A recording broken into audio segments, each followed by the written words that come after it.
Welcome to the panel discussion, engagement and mindfulness at work. This is Mark's creation behind the scenes. You know, we have a little bit of segregation of duties, and Mark has been working on these panels dutifully and has pulled off a master stroke with this one. So we're looking forward to this illustrious panel. Before we get started, let's take a moment and just kind of collect our bits, as I call them, transition into focusing so we can be present, be more present, and into the next minute. So we're just going to take 30, 40 seconds to just check in with yourself, take a breath, and be present. And for me, sometimes the question is, what's it like to be me right this minute? It's like, oh, yeah, this is going on, that's going on. Just noticing and naming. Open acceptance of whatever it is, good or bad. Pressing pause on your day.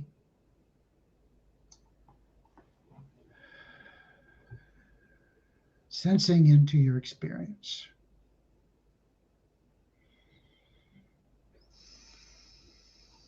Whatever works for you. Taking a moment. Relaxing, breathing.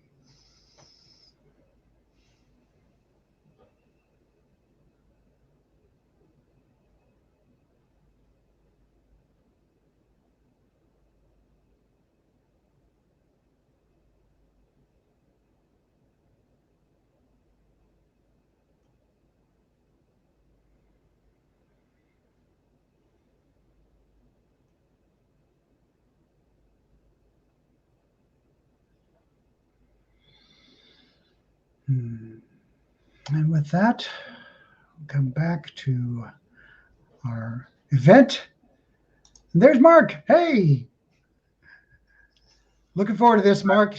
It's all I'm yours. going to invite everyone back to stage here. Thank you. It's always grateful. It's always great to have those centerings. So without further ado, let's have everyone hop up on stage here. If everyone could turn on their video. Let's see. Here we go. There we go.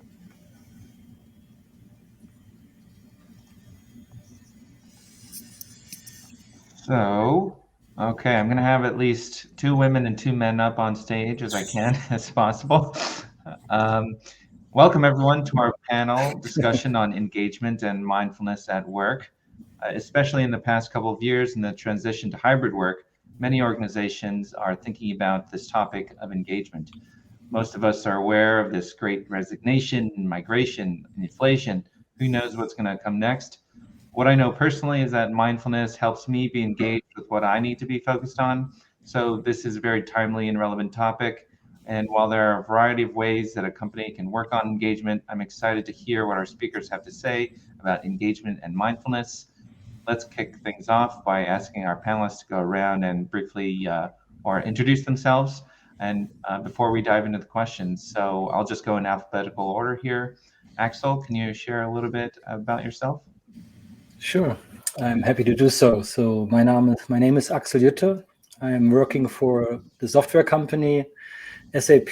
So it's the global market leader in business application software, and working there since a long time. I just received my 20 years certificate, and a small present came with it. And I'm working there since a long time, not in the mindfulness area. I started with being a developer, software developer, so that basically the expert career in SAP, and then I became an architect. At one point, they asked me to become a manager, a leader, and then after 17 years, I have been asked by Peter Bostelmann, our Chief Mindfulness Officer, to join the Global Mindfulness Practice Core Team, which is a team of now 6 full-time employees, and in this role to bring mindfulness to our colleagues in SAP and also to people outside of SAP. And I do this being a mindfulness trainer, search inside yourself trainer, mindfulness trainer, and conscious leadership coach. And in this role, and to talk about our experience, I'm happy to be here. And thanks, Mark, for the invitation. Thanks, Axel. Christine, would you like to go next? Sure. Thanks, Mark. My name is Christine Wenger. I work for Toyota, so the financial services side within the organization. Similar to Axel, I actually have a technical background, software development and all that. But my personal journey into mindfulness came out of actually severe pain. I had mastered plowing over myself and operating at a really high stress level, kind of hard charging, mother of two young girls, led large scale technology teams. But I had that mindset that I could do it all until I no longer could. And so after that chance experience about learning about how the brain worked, I had some discoveries for myself. And in 2019, I looked across in the organization. I was like, I'm seeing some similarities. And what can I do to bring this into the organization? And currently, as responsible for enterprise change, as a lot of organizations are going through massive transformations and changes, whether it's hybrid work or whether it's bringing new products and services to our massive customers, there's always a lot of change. And I'm looking out across going, how do we get our people ready? How do we actually do that? So in 2019, conducted that 100-person pilot, gauged interest, and had a wait list immediately. It led me to co-found the Mindfulness at Toyota program, and we really focus on boosting resilience, creativity, and then personal productivity and well-being. So excited to be here with this panel today. Thank you, Christine. That's awesome. Jonathan? Thanks, Mark. My name's Jonathan Reynolds. I'm the CEO of Mindful Life, Mindful Work, based out of the San Francisco area. What we do is we really get into conversations with companies, and then in some ways it's a management consulting model. We offer assessments, coaching, consulting, and training to companies. I really came to mindfulness similar to Christine because of my own personal suffering. After I graduated from college in the 90s, I was just having a hard time and wanted to find a better way to live and to work. And so my own personal practice was really the seed of what Mindful Life, Mindful Work has become. Really grateful to be here. Such a wonderful group of people. And thank you again, Mark and Brett, for organizing such a fine group. Thanks, Jonathan. I'm also going to plug you in here. Thanks, Mindful Life, Mindful Work, for being a supporting organization for the Futures Mindful. Everyone, please check them out. And thanks again. Keith? Thank you. Hi, everybody. First of all, thank you, Mark, for the invitation. I'm really pleased to be on this panel with so many wonderful people and to be a part of this overall event over the last couple of days, including today. I bring over 30 years of experience in the customer engagement, customer experience area, and over 25 years of experience having meditated, being a yoga teacher, involved and certified in mindfulness training, and also now leading as a founder and director for the Work Mindfulness Institute, which is basically my coaching, counseling, as well as consulting firm. I was retired from Pricewaterhouse in 2016 after running a successful coaching and consulting practice. Pricewaterhouse folded me into their organization, and I was leading up the customer experience area. I came to mindfulness really a little over 25 years ago. I'm a two-time cancer survivor, and I was very stressed out with the corporate world. And somehow I found myself in a yoga class and then became a yoga teacher. And over the years, continued to develop that practice, as well as my perception of what mindfulness is in relationship to customer engagement or customer experience. I am really excited to be here at this time because I've been looking for an upgrade, a BIOS, a human BIOS upgrade for quite some time, and very frustrated, feeling like a stranger in a strange land, if you will. Wondering why people were not being present to really what seems to be a natural thing, that we should care for each other and be with each other. and do the right things.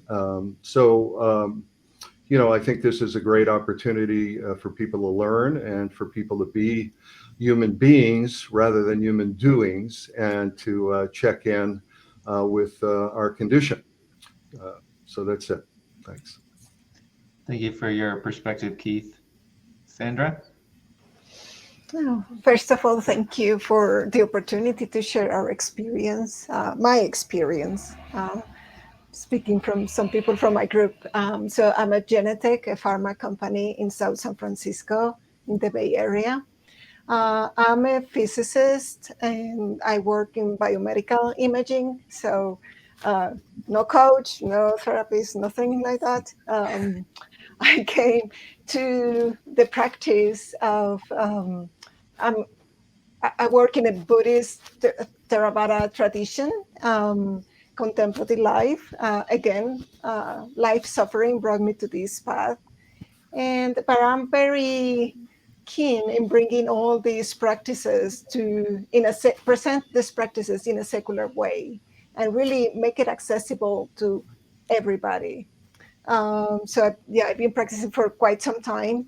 And the group at Genentech, I think is maybe the most interesting part of what we're doing right now, is bringing this practice, making it accessible to everybody in the company and their families since the pandemic started. So yeah, great to be here. I'm very happy to be here. Thank you, everyone, for introducing yourselves. As you can see, we have a lot of experiences here that can be shared with everybody. So I'm excited to bring everybody's valuable insights to the conversation. So let's dive right into it. And feel free to jump in here and answer any questions that resonate best with you, or you feel compelled to share something. We can make this an engaging conversation as well. So if you'd like to add on to what somebody says, feel free. So the first question I'd like to ask everybody here is, what has been your experience bringing mindfulness to the workplace? And we discussed Sandra going first here. So Sandra. Okay. Thank you, Mark. Yeah, okay. So the mindfulness group at Genentech started around 2013. And it's a grassroots initiative. So it's volunteer time from employees for employees. We had some funding here and there, but we are completely independent. We started from a first meditation of 15 people. So everybody telling, hey, we're doing this here, just tell your friends. And we started with 15 people. I checked our distribution list yesterday, and we have 1,100 people right now in our list. So we are a group of right now 13 facilitators. We offer around 2-3 meditations a day. We offer workshops. We bring speakers when we can find the funding, but it's all absolutely grassroots. And it's really from the goodness of the heart of our facilitators. So, it's really great. What else can I say here?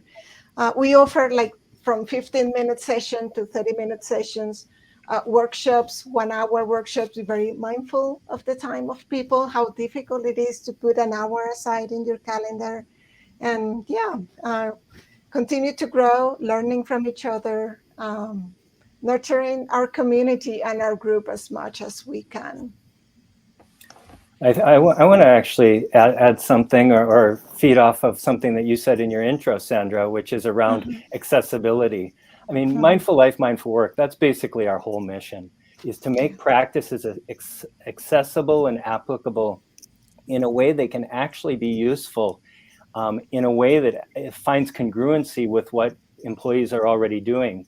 Because if it is an extra thing, or if it feels like too much to sort of add this other thing on, then it just doesn't happen.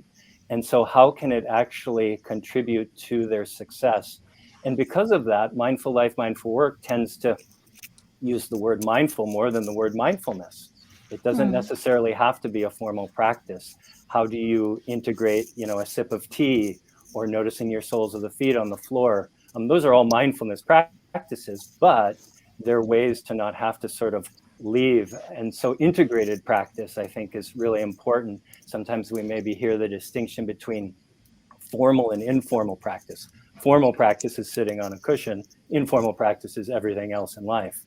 And so how that actually gets in, because again, mindfulness non-applied isn't particularly helpful. It sort of happens by osmosis, but all the more deliberate and conscious is really useful.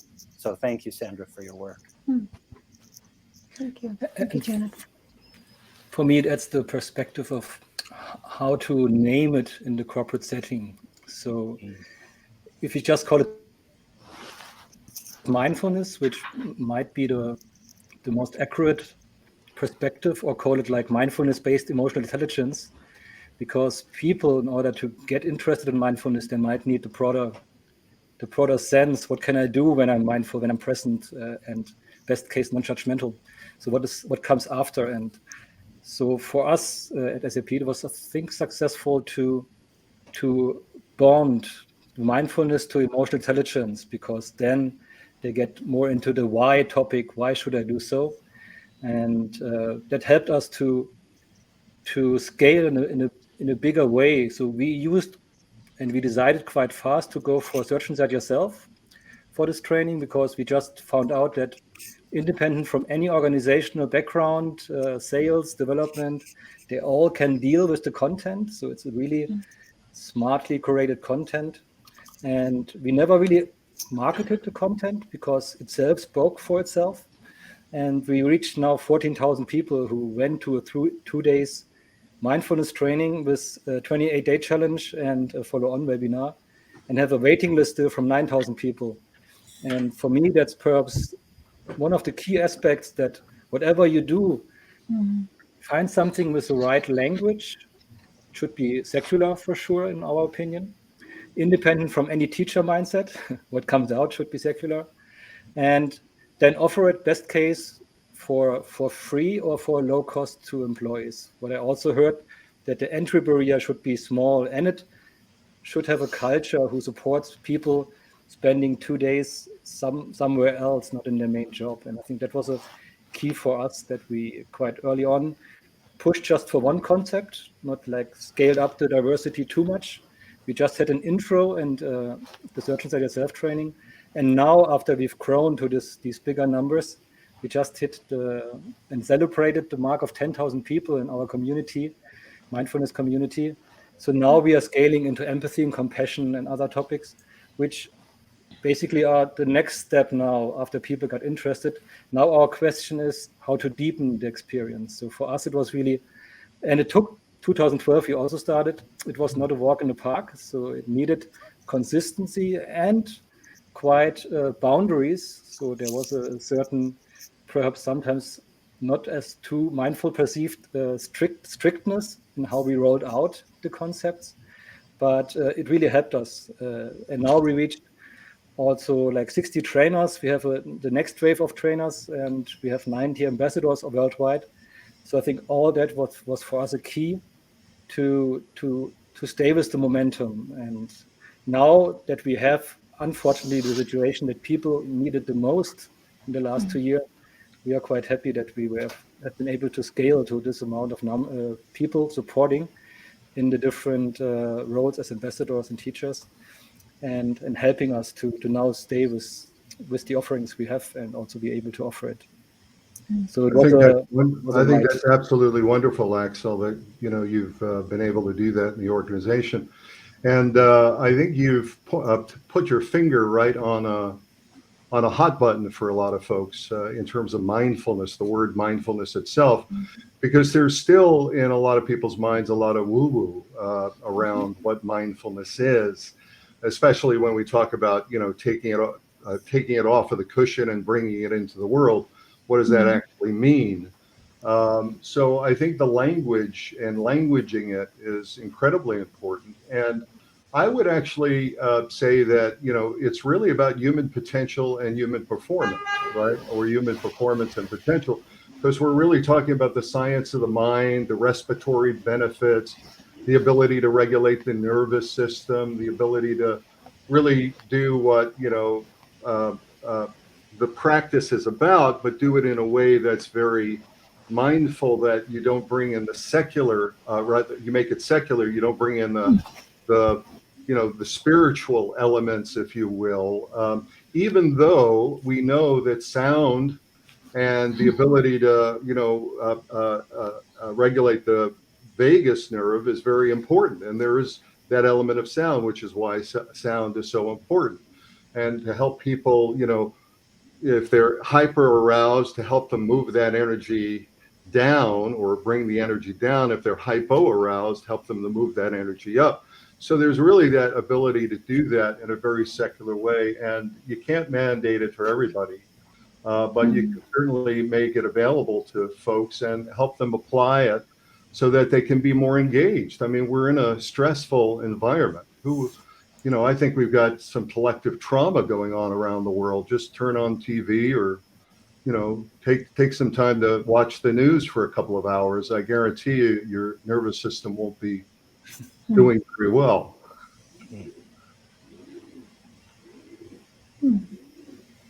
Just if I may add a little thing that I think I'm seeing here, we were very inclined to secular and accessibility of all the things, all the offerings that we have. And I think what I've been seeing through all this process is, so we say it's secular, but at the end of the day, we're accessing that part of ourselves within ourselves that, I mean, you can put any name on it. And it's just an ability to discover what is already there. And I think that's a lot of the awareness practices are doing for ourselves, for everybody. Well, yeah, Sandra, I think what's also key here, and for those looking to bring this into organizations, is we've played around with and tested it, kind of experiment. So in one environment, it is mindfulness at Toyota. But the more and more that we get pulled into some of these other business units, every one of us can go, we were skeptics, and you run into skeptics all the time.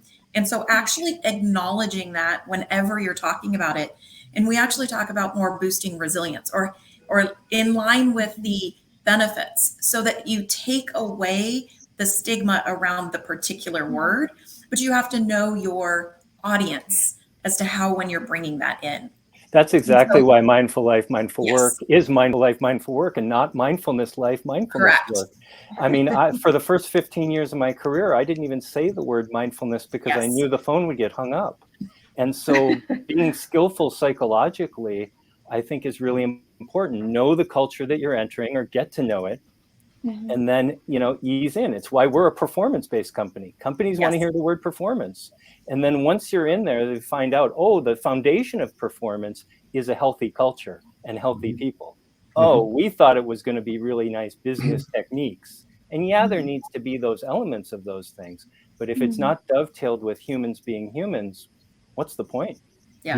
You're so right, John. I really believe if you're approaching it with the ability to really be present, to upgrade your executive function, to be able to go ahead and access your hippocampus, to shrink you don't have to get into those specific words, but really what you're doing is you're regulating your nervous system in a way that allows you to really recognize and choose the outcomes, and hopefully you're going to make wise decisions and be compassionate in that choice. Now, that, in the essence of what I just said, is a wisdom contemplative practice, but it's applied to the real world, and that's the language, that's the languaging that really, I think, in a big way, that you've done, and I think so many of us here are trying to articulate in a way that really helps organizations get it. Just get it. Why are you not upgrading? We heard yesterday about, you'd certainly upgrade your software. Why aren't you upgrading your people? Thank you for that, Keith. And just to add on to your note on mandating mindfulness, I think personally, we can mandate algebra for students. We can mandate emotional intelligence. I love it. I love it. And going on to our next question here, and more relevant to engagement, I'd love to hear about how all of you are measuring engagement. within the organization. And we haven't heard from Axel recently, so maybe I'll pick on him here. No, I'm happy to talk about our measurements. So there are different ways to measure, and I really like from Christine the point, know your audience, because there are these number crunchers in companies, and they need numbers, and so it's really important to early on take care that you have numbers, and we have different ways how we collected numbers. One was to have like a pre and post training survey after our bigger 2 days training, SOY training, social self training. And then we also at one point, we involved a data scientist because we want to really make it concrete. And he was comparing from our people survey, our yearly people survey. I think most bigger companies, maybe even smaller companies have that. He was comparing the SOY participants, the social self participants, with a control group. And so he found out that the employee engagement and leadership trust from the participants from this mindfulness, emotional intelligence training was higher than the one from the control group. And higher means that he was able to even find out that there was a monetary value behind employee engagement and leadership trust. So you can make money out of that if you have the right formula. And he found out that if you take this formula, that we even got a return on invest from 200%. That means not only for the training costs and the trainers, but also for the time people invest. And that's, by the way, as we all might know, the highest cost to get 2 days from people out of their business. That's mostly more costly than the training itself. And so that helped us really to get the support from the company to make it available for everybody. So I'm also consulting other companies, better to say we partner together. I don't want to make it too much of a consulting work because it's a co-creation. And we really see that it's much easier when you manage by having these numbers, this return on invest, these proof points that the absence time goes down.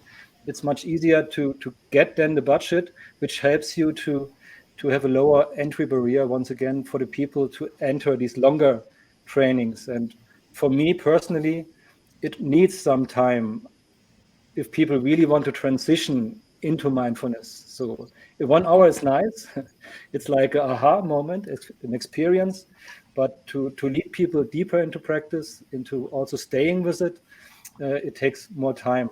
Otherwise you plant seed, which is nice, but it takes more time to transition. So that's what we did. So the employee survey and the self-reflection from the participants, and both are powerful in my opinion. I'm going to add one piece to what Axel said, because it is exactly that. It is the numbers and knowing and looking at those from participation or self-reflection. But the other element we actually incorporated, and I got this advice really early on when I was looking at this, was grab those testimonials. Mm-hmm. So whether it's verbatim comments, whether it's a short video. And I mean, I tell the story all the time. I had a gentleman that has worked for us for over 20 years and had started doing some of these practices. And he calls me up and he's like, Christine, I want to just tell you my story. And I was like, listening. And he goes, people are asking for my opinion. I was like, okay, that's great. And he's like, no, I don't think you understand.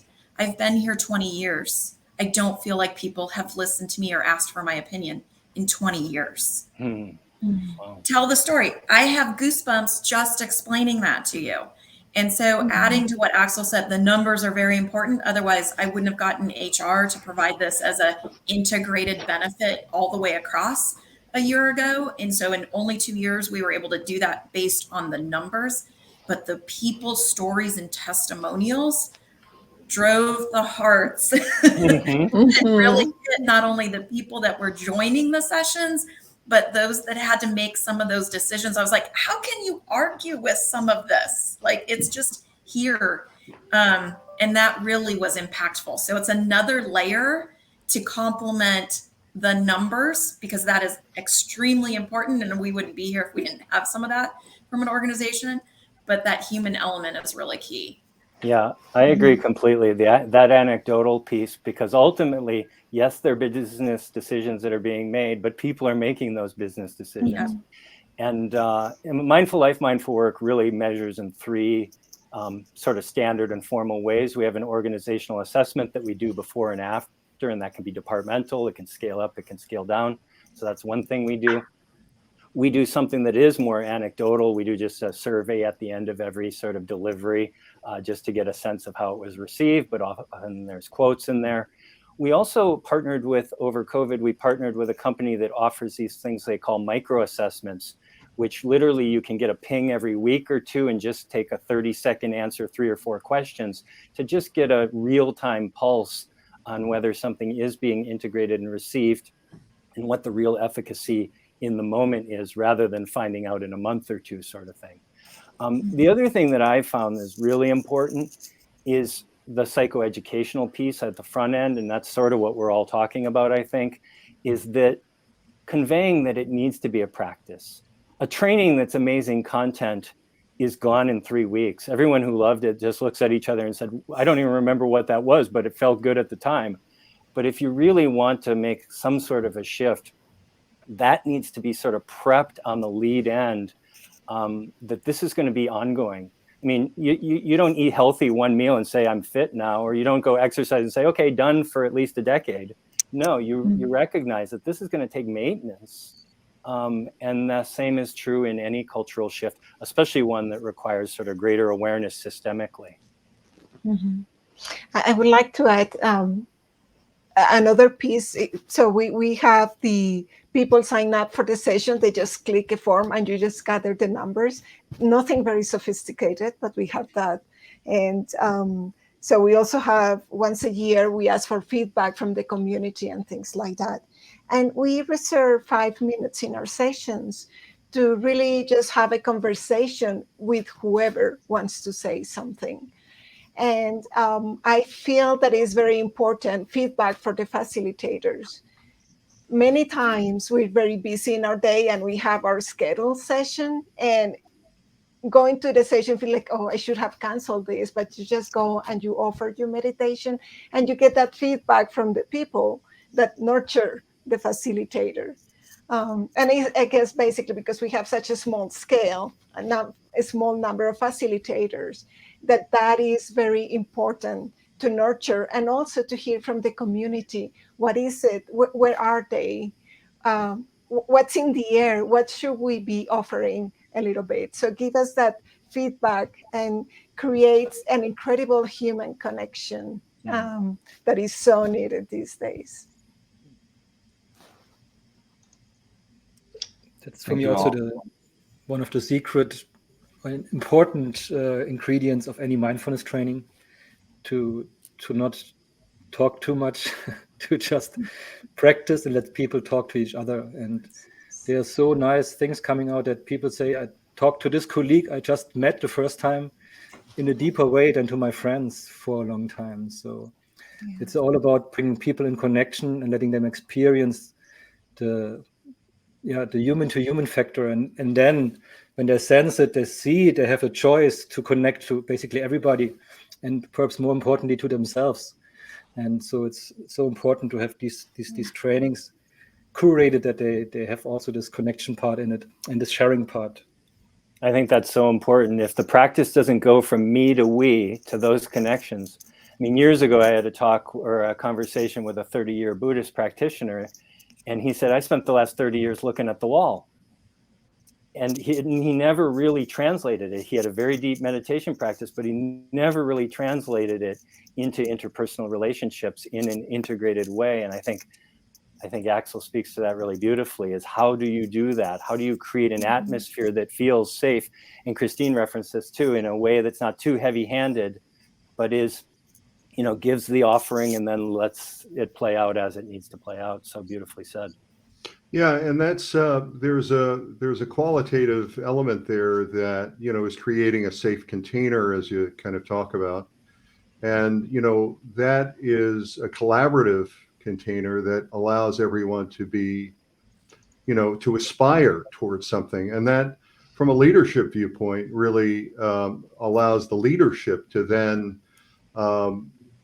guide or allow individuals to aspire towards whatever the goal is, the vision is within the organization, working collectively as a team.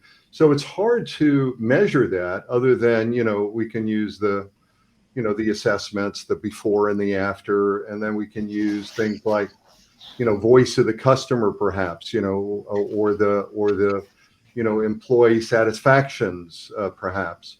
But there's this other element that I think you're mentioning here, Jonathan, which is, very, I mean, as they say, culture eats strategy for breakfast. So it's the ability to create this culture through the collective we, to us, to what are we doing to change the world? How are we aspiring to change the world in a way that really doesn't necessarily, you can't quantify it in some way, but you can't do it like right away, right? It takes a while.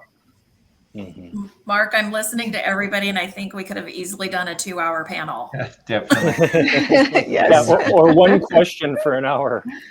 I mean, wow. And I want to share everyone's questions here. We also have questions from the audience coming in, and I'm going to ask the questions we've lined up. But if any of these questions come up that anyone would like to answer, I don't know if you all can see them. There's a Q&A tab here. We have some questions on there, so I'll let you all look at that while everyone's answering. I'll ask our next question, but those questions are coming up there as well, and we'll go through as many as we can during our time here. So thank you all for sharing from the last question on mindfulness and engagement. To our next question, what are some things that other champions and leaders bringing mindfulness and wellness into the workplace should look out for when starting out? I can begin with that. I think and we've touched on this a little bit, which is be careful, enter gently. When Jane Goodall was asked why she was able to learn so much about apes, her answer was super simple. We went in without guns. We had to be respectful because it was dangerous. And I think if we go in too heavy-handed, like we know what we're doing, that's always sort of it's sort of an Old West metaphor and a recipe for disaster. So that would, I think that's the first thing is really, get an implicit permission. And the way that we do that is by listening, by being mindful ourselves, and then, taking baby steps. I think Mindful Life, Mindful Work's been successful because we've made things really simple. You look at any good mindfulness teacher, they usually are still, look at Jack Kornfield, 40 years, he's still teaching something he calls Introduction to Mindfulness. I once took a yoga teacher training years ago with Eric Schiffman down in the LA area. And after the training, somebody said, "Hey, do you do an advanced training?" And he looked at them and said, "You didn't think that was advanced?" And I think it's really a great lesson. You deepen your practice. The teacher doesn't deepen your practice, or the presenter, the facilitator doesn't deepen. Present the basics. And then the culture, like Keith was just referring to, it takes time. Either the culture is ready to deepen, or it's not necessarily ready to deepen. And that's not a failure, but be patient. It really does take time and commitment. And if it's important and it matters, there should be no rush. If it's real, there's no hurry. That's why Mindful Life, Mindful Work has succeeded, whereas other folks drop off. If you want it in 5 years, you might not get it in 5 years. You might have to take 15 years to get a 15-year-old tree. In fact, it definitely does. And so patience is really essential. Unless it's an artificial tree, Jonathan. Yeah, well, I'm not there yet. Maybe some Christmas. I think your point is incredibly important. One of the things that I'm aware of is, where do you want to go? What's from a hindsight viewpoint, where have you been? Where are you now? And from a foresight viewpoint, where do you want to bring it? So, I think that always changes, right? The development of that changes culturally. So there's that education and informing, very important in terms of enrolling the leadership, making sure that it's top down, being really clear, and again, this is about stress, performance, absenteeism, healthcare, the error rate, creating attention, focus, there are things that really are very focused benefits out of this. Yeah, it's going to upgrade the human bios. Yeah, people are going to feel better. Yeah, the chatter is going to stop in their heads. Yes, they're going to have a better sense of self. But that's not necessarily what you're going into the organization, what they want to hear. And then, the science is important, and, giving it some sort of a name. What you again, to your point, Jonathan, you don't necessarily want to call it mindfulness training. You might want to call it attention training or awareness training or human performance training or whatever it is, right? Mm-hmm. And then you make it routine, and then you find some champions and you make it secular. You keep it as secular as you can, because you don't want to get into that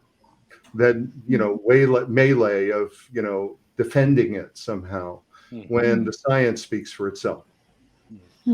So, Mark, I think there's a way to answer this, and one of the questions in the Q&A.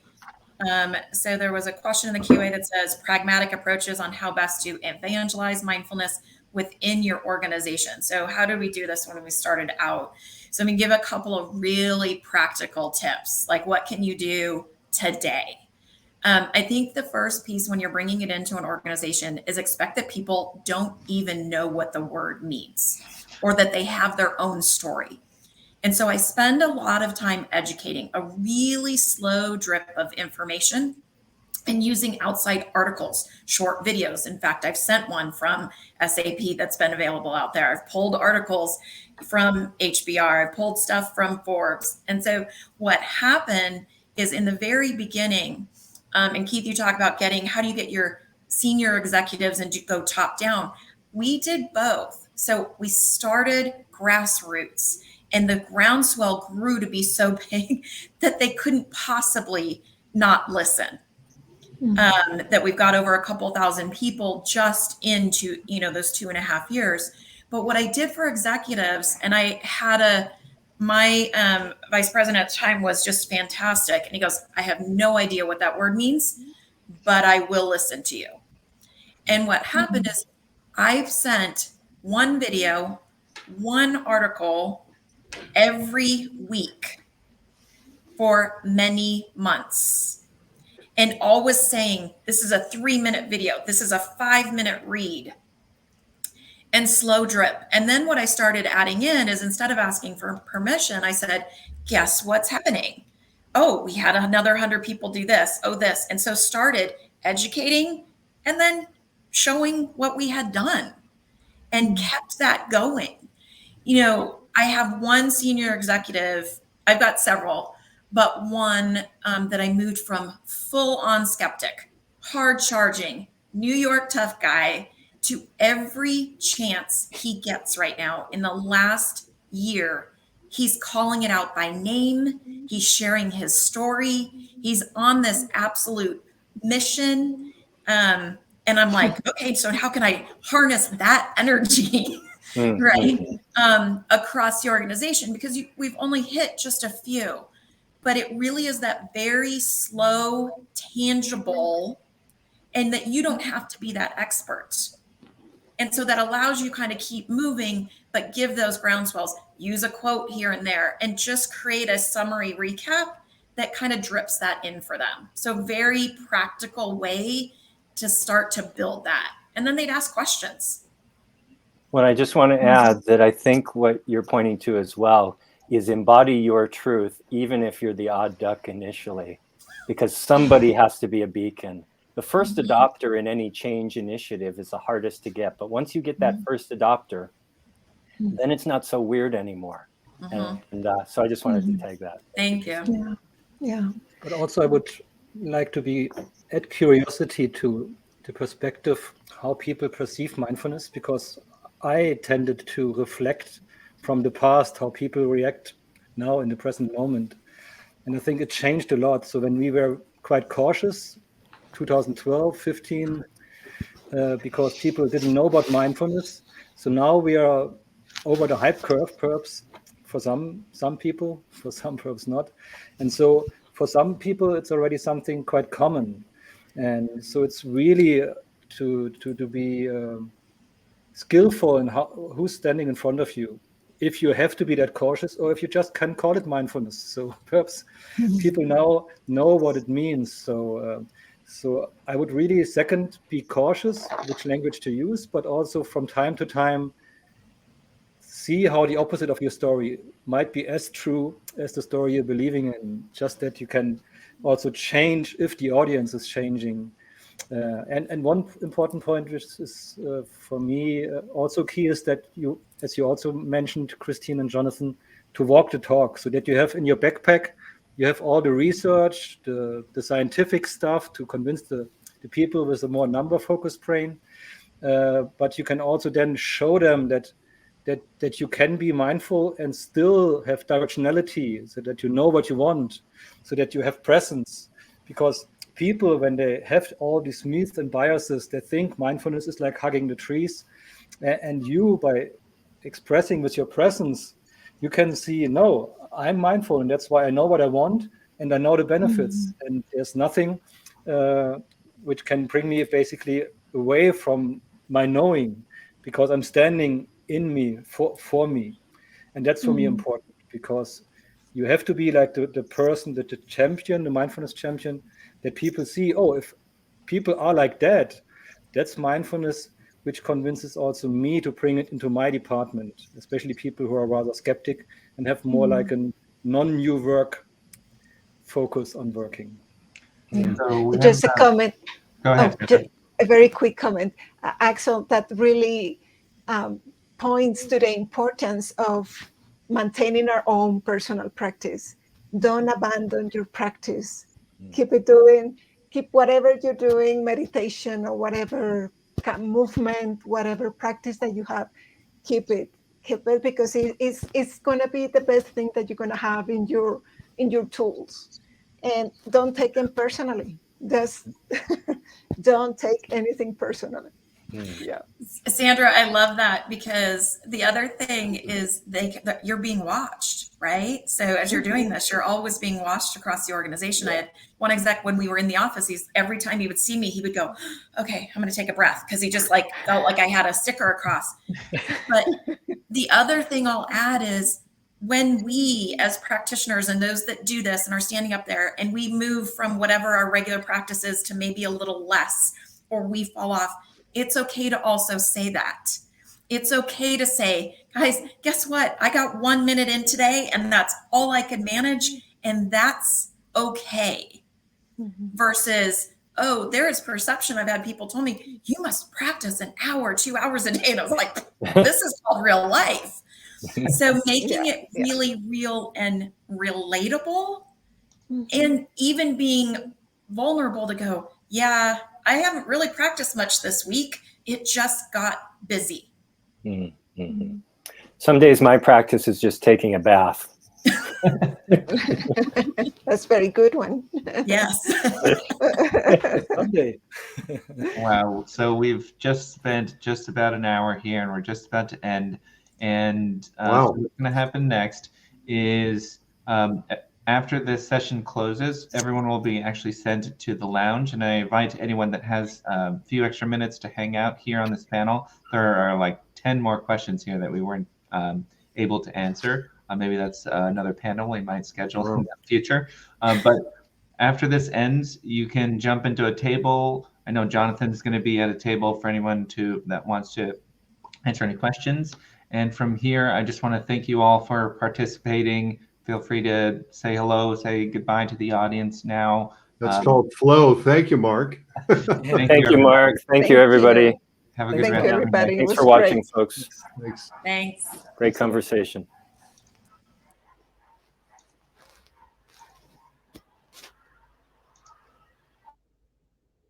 Okay, so I'm not sure if Brett's going to jump on here, but I will. Here we go. Hey there. Great conversation, Mark. Thank you for facilitating that. It was really excellent to hear all the various thoughts about mindfulness in organizations, and the use of the term mindful. You're like, oh my gosh, don't use the word mindful. It's like really interesting.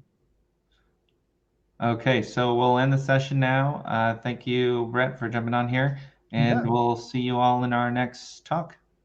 Yep, coming up. Bye now.